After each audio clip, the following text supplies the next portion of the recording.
how to know when it's time to call it quits. Hi, I'm Kimberly Resnick ANderson, and I'm a certified sex therapist. Tip.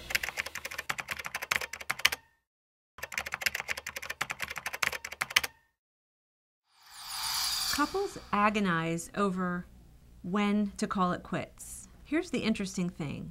We all think we're pretty easy to live with.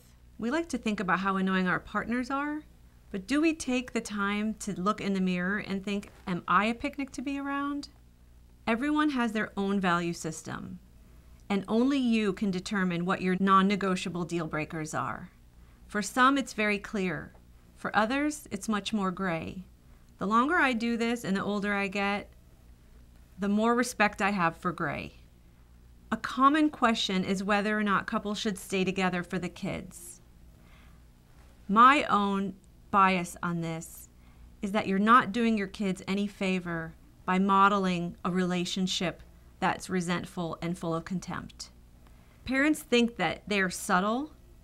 Kids are pretty smart. They pick up on everything. Over the years, I've developed a concept called the emotional experience ratio. If you walk away from a relationship feeling positive about your interaction, 80% of the time or better, you're doing great. You're in a satisfying, positive relationship. There's no reason to end the relationship. If you walk away with positive feeling 70% of the time, still you're comfortably on the majority. You have that positive sentiment override. Once you start to get much below 70, things get a little iffy. And of course, when the negativity starts to override the positivity and your experience ratio flips to the other side of the fence, that's when it's time to take a good hard look at your relationship. You'd be surprised at what people fight about. People fight about silly, stupid, trivial things.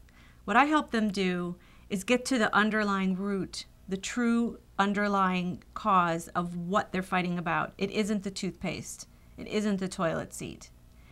And in doing so, I like to have my clients hold in mind this concept of positive regard.